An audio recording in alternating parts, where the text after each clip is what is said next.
Aruna teach Kannada YouTube channels. ಇವತ್ತಿನ ವಿಡಿಯೋದಲ್ಲಿ third year BA optional Kannada ಯಾರೆಲ್ಲ ತಗೊಂಡಿದ್ದೀರಾ ಅವರಿಗೆ ಟೆಕ್ಸ್ಟ್ ಬುಕ್ 4 ಒಟ್ಟು ನಿಮಗೆ 3 ಟೆಕ್ಸ್ಟ್ ಬುಕ್ಸ್ ಇರುತ್ತೆ. 3ನ ನಾನು ಆಗಲೇ ಟೆಕ್ಸ್ಟ್ ಬುಕ್ಕಲ್ಲೇ ನಾನು ಎಕ್ಸ್ಪ್ಲೇನ್ ಮಾಡಿ ಆಗಲೇ ಅಪ್ಲೋಡ್ ಮಾಡಿದ್ದೇನೆ. ಯಾರೆಲ್ಲ ನೋಡಿಲ್ಲ ನೋಡಿ ಅಂತ ಹೇಳ್ತಾ, ನಿಮಗೆ ನೋಟ್ಸ್ ಬೇಕಾದಲ್ಲಿ ನೀವು ಕಮೆಂಟ್ ಮಾಡಿದ್ರೆ ನಾನು ಆ ಮುಂದಿನ ವಿಡಿಯೋಗಳಲ್ಲಿ ಅದನ್ನು ಕೂಡ ಅಪ್ಲೋಡ್ ಮಾಡ್ತೇನೆ ಅಂತ ಹೇಳ್ತಾ, ನಾನು ಟೆಕ್ಸ್ಟ್ ಬುಕ್ 4ಇಂದ ನಾನು ಟೆಕ್ಸ್ಟ್ ಬುಕ್ಕಲ್ಲಿ ಎಕ್ಸ್ಪ್ಲೇನ್ ಮಾಡ್ತಾಯಿಲ್ಲ, ನಾನು ನೋಟ್ಸ್ ಏನು ಮಾಡಿದ್ದೀನಿ ಅದರಿಂದ ನಾನು ಎಕ್ಸ್ಪ್ಲೇನ್ ಮಾಡ್ತಿದ್ದೇನೆ. ಬಿಕಾಸ್ ನಿಮಗೆ ಈಸಿಯಾಗಿ ಅರ್ಥ ಆಗುತ್ತೆ. ಇನ್ನೊಂದು ನಿಮಗೆ ನೋಟ್ಸ್ ಮಾಡ್ಕೊಳ್ಳಿಕ್ಕೆ ಹಾಗೆ ಎಕ್ಸಾಮ್ಗೆ ಓದಲಿಕ್ಕೆ ಸಹಾಯ ಆಗೋ ಒಂದು ದೃಷ್ಟಿಯಲ್ಲಿ. ಸೊ ನೀವು ನಾನು ಪ್ರತಿಯೊಂದು ಪೇಜನ್ನು ನಿಮಗೆ ಎಕ್ಸ್ಪ್ಲೇನ್ ಮಾಡಬೇಕಾದ್ರೆ ನೀವು ಸ್ಕ್ರೀನ್ಶಾಟ್ ತಗೊಂಡು ನೀವು ನಿಮಗೆ ಬರ್ಕೊಳ್ಳೋಕ್ಕಾದ್ರೆ ಬರ್ಕೊಳ್ಳಿ, ಅಥವಾ ನಿಮಗೆ ಬೇಕಾದರೆ ನೀವು ಜೆರಾಕ್ಸರು ತಗೊಂಡು ನೀವು ಎಕ್ಸಾಮ್ಗೆ ಓದ್ಕೊಳ್ಳೋಕ್ಕಾದ್ರೂ ಓದ್ಕೊಳ್ಳಿ ಅಂತ ಹೇಳ್ತಾ, ಸೊ ನಿಮಗೆ 10 ಮಾರ್ಕ್ಸಿಂದ 5 ಮಾರ್ಕ್ಸಿಂದ ಕೇಳಿದಾಗ ನಿಮಗೆ ಟಿಪ್ಪಣಿಯನ್ನು ಕೇಳ್ತಾರೆ, ಹಾಗೆ 10 ಮಾರ್ಕ್ಸಿಗೆ ಬರಲಿಕ್ಕೆ ಕೇಳ್ತಾರೆ. ಆವಾಗ ನಿಮಗೆ ಈಸಿಯಾಗಿ ನೀವು ಓದ್ಕೊಂಡು ಬರಿಬೋದು ಅಂತ ಹೇಳ್ತಾ, ಸೊ ಇವತ್ತು ಟೆಕ್ಸ್ಟ್ ಬುಕ್ 4ರಲ್ಲಿ ಬರುವಂತಹ ಬ್ಲಾಕ್ 2ನಲ್ಲಿ ಘಟಕ 10 ವಕ್ರೋಕ್ತಿ ಸಿದ್ಧಾಂತದ ಬಗ್ಗೆ ಇವತ್ತಿನ ವಿಡಿಯೋ ಆಗಿರುತ್ತೆ. ಸೊ ಪೀಠಿಕೆ. ವಕ್ರೋಕ್ತಿ ಸಿದ್ಧಾಂತವು ಭಾರತೀಯ ಕಾವ್ಯಮೀಮಾಂಸೆಯ ಪ್ರಮುಖ ಸಿದ್ಧಾಂತಗಳಲ್ಲಿ ಒಂದು.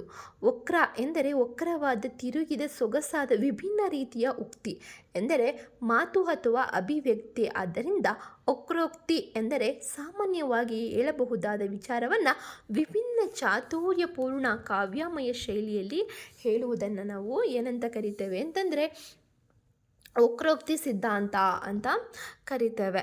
ಹಾಗೆಯೇ ಸಮಗ್ರವಾಗಿ ರೂಪಿಸಿದವರು ಕಾಶ್ಮೀರದ ಕವಿ ಅಲಂಕಾರಿಕ ಕುಂತಕ ಅವರ ವಕ್ರೋಕ್ತಿ ಜೀವಿತ ಎಂಬ ಕೃತಿ ಈ ಸಿದ್ಧಾಂತದ ಮೂಲ ಗ್ರಂಥವಾಗಿದೆ. ಫಸ್ಟ್ ಒನ್, ವಕ್ರೋಕ್ತಿ ಸಿದ್ಧಾಂತದ ಸ್ವರೂಪವನ್ನು ನೋಡೋದಾದರೆ ಅಂದರೆ ಏನು ಅಂದರೆ, ಕುಂತಕನ ಅಭಿಪ್ರಾಯದಲ್ಲಿ ಕುಂತಕ ಅಂದರೆ ಒಬ್ಬ ಕವಿ, ಅವರ ಒಂದು ಅಭಿಪ್ರಾಯದಲ್ಲಿ ಕಾವ್ಯದ ಜೀವವೇ ವಕ್ರೋಕ್ತಿ. ಕಾವ್ಯದಲ್ಲಿ ಸಾಮಾನ್ಯ ಮಾತುಗಳು ಇದ್ದರೂ ಅವುಗಳನ್ನು ಹೇಳುವ ವಿಧಾನದಲ್ಲಿ ವಿಶೇಷತೆ, ಹೊಸತನ, ಸೌಂದರ್ಯ, ಕವಿಯ ವೈಶಿಷ್ಟ್ಯತೆ ಕಾಣಬೇಕು. ಈ ವಿಶೇಷವಾದ ಶೈಲಿಯೇ ವಕ್ರೋಕ್ತಿ.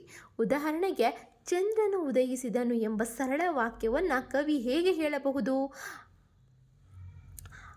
ಅಂಬರದ ಅಂಗಳದಲ್ಲಿ ಮುತ್ತಿನ ದೀಪ ಹೊಳೆಯಿತು. ಇಲ್ಲಿ ಕವಿ ನೇರವಾಗಿ ಹೇಳದೆ ವಕ್ರವಾಗಿ ಸೊಗಸಾಗಿ ಹೇಳಿದ್ದಾನೆ.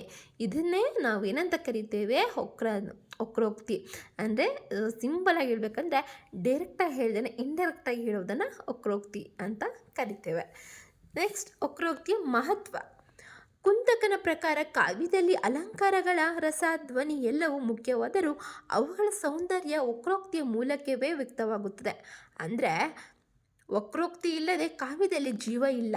ವಕ್ರೋಕ್ತಿ ಕಾವ್ಯಕ್ಕೆ ಹೊಸತನ ನೀಡುತ್ತದೆ, ಓದುಗರ ಮನಸ್ಸಿಗೆ ಆನಂದವನ್ನು ಉಂಟು ಮಾಡುತ್ತೆ, ಹಾಗೆ ಕವಿಯ ಪ್ರತಿಭೆಯನ್ನು ತೋರಿಸುತ್ತೆ, ಹಾಗೆ ಸಾಮಾನ್ಯದ ವಿಚಾರವನ್ನು ಅಸಾಮಾನ್ಯವಾಗಿ ಮಾಡುತ್ತದೆ.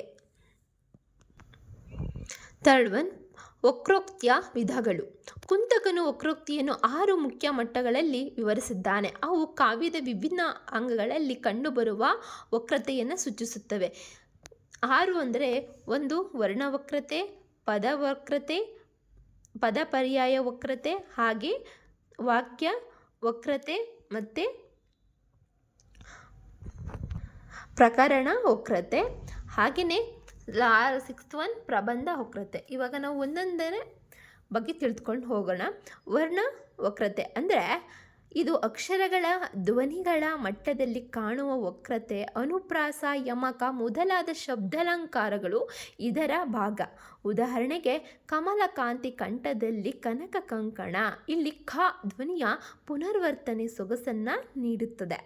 ಸೆಕೆಂಡ್ ಒನ್, ಪದವಕ್ರತೆ ಅಂದರೆ ಪದಗಳ ಆಯ್ಕೆ ಮತ್ತು ಬಳಕೆಯಲ್ಲಿ ಕಾಣುವ ವೈಶಿಷ್ಟ್ಯ. ಸಾಮಾನ್ಯ ಪದಗಳ ಬದಲು ಕವಿ ವಿಶೇಷ ಪದಗಳನ್ನು ಬಳಸ್ತಾನೆ. ಥರ್ಡ್ ಒನ್, ಪದ ಪರ್ಯಾಯ ವಕ್ರತೆ ಅಂದರೆ ಒಂದು ಪದಕ್ಕೆ ಬದಲಾಗಿ ಇನ್ನೊಂದು ಪದವನ್ನು ಬಳಸುವ ಮೂಲಕ ಸೌಂದರ್ಯ ತರುವುದು. ಉದಾಹರಣೆಗೆ, ಸೂರ್ಯ ಬದಲು ದಿನಕರ ಅಂದರೆ ಭಾನು ಎಂದು ಬಳಸುವುದು. ಫೋರ್ತ್ ಒನ್, ವಾಕ್ಯ ವಕ್ರತೆ ಅಂದರೆ ವಾಕ್ಯದ ರಚನೆ, ಕ್ರಮ, ಶೈಲಿ ಇತ್ಯಾದಿಗಳಲ್ಲಿ ಕಾಣುವ ವಕ್ರತೆ. ಉದಾಹರಣೆಗೆ, ಸಾಮಾನ್ಯ ಅಂದರೆ ಅವಳು ತುಂಬ ಸುಂದರಿ. ವಕ್ರವಾಗಿ ಹೇಳೋದಾದರೆ ಅವಳ ಸೌಂದರ್ಯಕ್ಕೆ ಚಂದ್ರನಿಗೂ ಲಜ್ಜಿ. ಫಿಫ್ತ್ ಒನ್, ಪ್ರಕರಣ ವಕ್ರತೆ. ಒಂದು ಪ್ರಸಂಗ ಅಥವಾ ಘಟನೆಯ ನಿರೂಪಣೆಯಲ್ಲಿ ಕಾಣುವ ವೈಶಿಷ್ಟ್ಯ. ಕವಿ ಕಥೆಯನ್ನು ವಿಭಿನ್ನವಾಗಿ ಕುತೂಹಲಕರವಾಗಿ ಹೇಳುವುದನ್ನು ನಾವು ಪ್ರಕರಣ ವಕ್ರತೆ ಅಂತ ಕರಿತೇವೆ. 6th ಒನ್, ಇಲ್ಲಿ ನೀವು ಸ್ಕ್ರೀನ್ಶಾಟ್ ತಗೊಂಡಿಲ್ಲ ಅಂದರೆ ತಗೊಳ್ಳಿ, ಬಿಕಾಸ್ ನಾನು ಸ್ವಲ್ಪ ಝೂಮ್ ಮಾಡಿ ಓದ್ತಿದ್ದೆ ಅಲ್ಲ.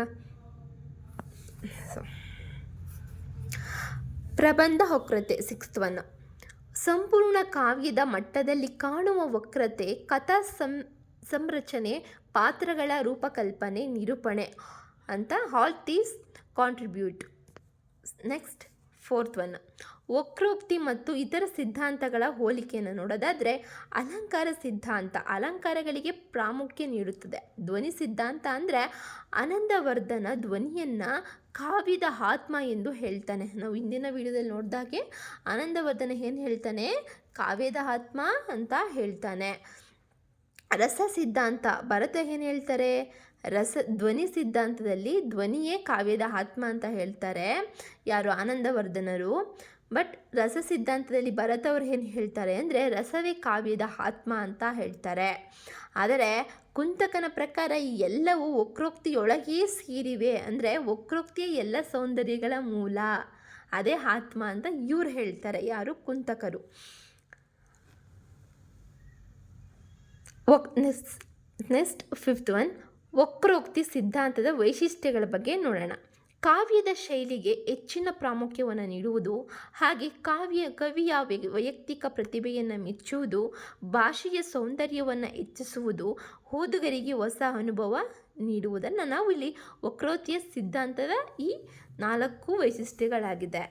ವಿಮರ್ಶೆಯನ್ನು ನೋಡೋದಾದರೆ ವಕ್ರೋಕ್ತಿ ಸಿದ್ಧಾಂತವು ಬಹುಮುಖ್ಯವಾದರೂ ಕೆಲವು ಅಲಂಕಾರಿಕರು ಇದರ ಮಿತಿಗಳನ್ನು ಸೂಚಿಸಿದ್ದಾರೆ. ಇದು ರಸದ ಮಹತ್ವವನ್ನು ಕಡಿಮೆ ಮಾಡುತ್ತದೆ ಎಂಬ ಅಭಿಪ್ರಾಯ ಇದೆ. ಕೆಲವೊಮ್ಮೆ ಶೈಲಿಯ ಮೇಲೆ ಹೆಚ್ಚು ಒತ್ತು ನೀಡಿ ವಿಷಯವನ್ನು ಮರೆಯಾಗಿಸುತ್ತದೆ. ಆದರೆ ಇವುಗಳ ನಡುವೆಯೂ ವಕ್ರೋಕ್ತಿ ಸಿದ್ಧಾಂತವು ಕಾವ್ಯದ ಸೌಂದರ್ಯವನ್ನು ಅರಿಯಲು ಮಹತ್ವದ್ದಾಗಿದೆ.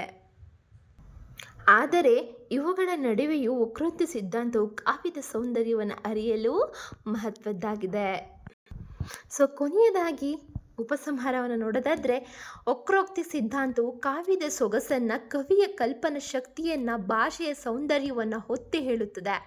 ಸಾಮಾನ್ಯ ಮಾತನ್ನು ಅಸಾಮಾನ್ಯವಾಗಿ ಹೇಳುವ ಕಲೆ ಅದೇ ವಕ್ರೋಕ್ತಿ. ಕುಂತಕನ ಈ ಸಿದ್ಧಾಂತವು ಕಾವ್ಯದಲ್ಲಿ ಹೇಗೆ ಹೇಳಲಾಗಿದೆ ಎಂಬುದಕ್ಕೆ ಹೆಚ್ಚು ಮಹತ್ವ ನೀಡುತ್ತದೆ. ಆದ್ದರಿಂದ ವಕ್ರೋಕ್ತಿ ಸಿದ್ಧಾಂತವು ಭಾರತೀಯ ಕಾವ್ಯಮೀಮಾಂಸೆಯಲ್ಲಿ ವಿಶಿಷ್ಟ ಸ್ಥಾನವನ್ನು ಹೊಂದಿದೆ. ಸಂಕ್ಷಿಪ್ತವಾಗಿ ವಕ್ರೋಕ್ತಿ ಎಂದರೆ ಕಾವ್ಯದಲ್ಲಿ ಸೊಗಸಾದ ವಿಭಿನ್ನ ಅಭಿವ್ಯಕ್ತಿ. ಇದು ಕಾವ್ಯದ ಜೀವ, ಕವಿಯ ಪ್ರತಿಭೆಯೇ ಪ್ರತಿಬಿಂಬವಾಗಿದೆ. ಸೊ ಇದಾಗಿತ್ತು ವಕ್ರೋಕ್ತಿ ಸಿದ್ಧಾಂತ ಲೆಸನ್ಸು. ನಿಮಗೆ ಇಷ್ಟ ಆದಲ್ಲಿ ಲೈಕ್ ಮಾಡಿ, ಇಲ್ಲಾಂದರೆ ಡಿಸ್ಲೈಕ್ ಮಾಡಿ. ಬಟ್ ಲೈಕ್ ಮಾಡಿ, ಯಾಕಂದರೆ ನನಗೆ ಇನ್ನೂ ಹೆಚ್ಚು ವೀಡಿಯೋಸ್ ಮಾಡೋಕ್ಕೆ ನಿಮಗೆ ಇನ್ನೂ ನೀವು ಪ್ರೋತ್ಸಾಹ ಕೊಟ್ಟಂಗಾಗುತ್ತೆ ಅಂತ ಹೇಳ್ತಾ, ಹಾಗೆ ನಿಮ್ಮ ಅನಿಸಿಕೆಗಳನ್ನು ಕಮೆಂಟ್ ಮೂಲಕ ತಿಳಿಸಿ. ಹಾಗೆಯೇ ನಿಮಗೆ ಇಷ್ಟ ಆದಲ್ಲಿ ವಿಡಿಯೋ, ಹಾಗೆ ಇನ್ನೂ ಹೆಚ್ಚಿನ ವೀಡಿಯೋಸ್ಗಾಗಿ ನಾನು ಟೆಕ್ಸ್ಟ್ ಬುಕ್ 4 ಆ್ಯಂಡ್ ಪೂರ್ತಿ ಕಂಪ್ಲೀಟ್ ಮಾಡ್ತೀನಿ, ಹಾಗೆ ಟೆಕ್ಸ್ಟ್ ಬುಕ್ 5 ಕೂಡ. ಸೊ ನಿಮಗೆ ಎಕ್ಸಾಮ್ಗೆ ಏನೆಲ್ಲ ಆಗಿ ಕ್ವಶನ್ ಪೇಪರ್ ನಿಮಗೆ ಸಾಲ್ವ್ ಮಾಡಿರೋದನ್ನು ಕೂಡ ನಾನು ಮುಂದಿನ ದಿನಗಳಲ್ಲಿ ನಿಮಗೆ ಅಪ್ಲೋಡ್ ಮಾಡ್ತೀನಿ. ಯಾಕಂದರೆ ನಿಮಗೆ ಇನ್ನೂ ಒಂದು ಐಡಿಯಾ ಬರುತ್ತೆ ಹೇಗೆ ಬರಿಬೇಕು ಅಂತಲೂ ಕೂಡ.